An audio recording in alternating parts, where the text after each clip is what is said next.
League आंदोलन के बाद अब सोशल मीडिया पर एक नई मुहिम तेजी से वायरल हो रही है और इस मुहिम ने महज 5 दिनों में 46 लाख फॉलोअर्स का आंकड़ा भी पार कर लिया है। आरक्षण हटाओ आंदोलन RHA के नाम से शुरू हुई इस मुहिम ने देश भर में नई बहस छेड़ दी है।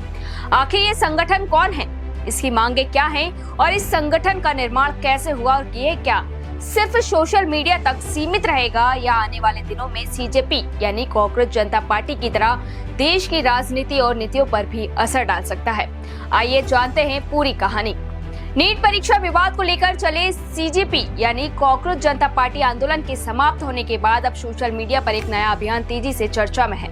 रिजर्वेशन हटाओ आंदोलन RHA नाम से चल रहा यह अभियान दावा करता है कि उसने महज 5 दिनों में इंस्टाग्राम पर 46 लाख फॉलोअर्स हासिल कर लिए हैं। हालांकि इस दावे की स्वतंत्र पुष्टि नहीं हुई है और ये अभियान खुद को पूरी तरह गैर राजनीतिक नागरिक आंदोलन बताता है।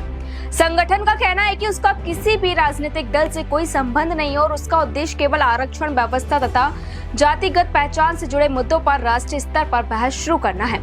इंस्टाग्राम पर रिजर्वेशन हटाओ मूवमेंट नाम से चल रहे इस पेज की प्रोफाइल में डॉक्टर भीमराव अंबेडकर के प्रसिद्ध नारे एजुकेट, एजिटेट, ऑर्गेनाइज का इस्तेमाल किया गया है। साथ ही हिंदी में लिखा गया है कि सारी जाति एक समान, मेरा बस ये देश महान और अंत में जय हिंद। लेकिन अब बात करते हैं इस अभियान की प्रमुख मांग क्या है। तो आपको बता दें, समूह का कहना है कि यदि देश से जातिगत भेदभाव समाप्त करना है तो सरकारी प्रक्रियाओं में जाति आधारित पहचान का इस्तेमाल धीरे धीरे समाप्त किया जाना चाहिए।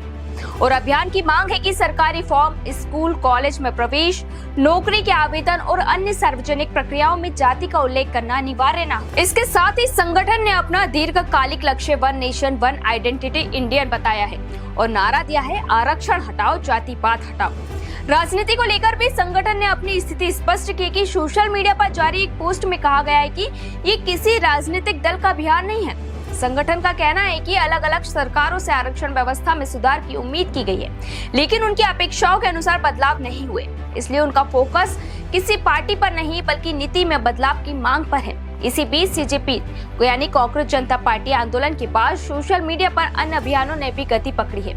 इनमें E20 जनता पार्टी नाम का एक अभियान भी शामिल है जो एथेनॉल मिश्रित ईंधन नीति का विरोध कर रहा है और 100% पेट्रोल का विकल्प उपलब्ध कराने की मांग कर रहा है। इस अभियान को कुछ परिवहन संगठनों का समर्थन भी मिला है और संसद मार्च की घोषणा भी की गई है।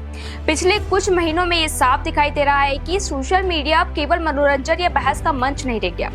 युवाओं और सार्वजनिक नीतियों से जुड़े कई मुद्दे अब पहले सोशल मीडिया पर गति पकड़ते हैं और उसके बाद राष्ट्रीय चर्चा का विषय बन जाते हैं। हालांकि ये देखना अभी बाकी है कि आरक्षण हटाओ आंदोलन जैसी ऑनलाइन मुहिम सोशल मीडिया से आगे बढ़कर वास्तविक जन आंदोलन का रूप ले पाती है या नहीं, और क्या इसकी मांगों पर भविष्य में कोई राजनीतिक या नीतिगत चर्चा होती है।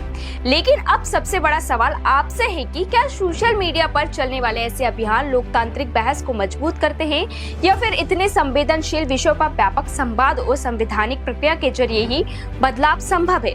अपनी राय हमें कमेंट में जरूर बताइए। अगर आपको ये वीडियो जानकारी पूर्ण लगी हो तो इसे लाइक और शेयर करना बिल्कुल ना भूलें और ऐसे ही महत्वपूर्ण खबरों के लिए हमारे चैनल को सब्सक्राइब जरूर करें।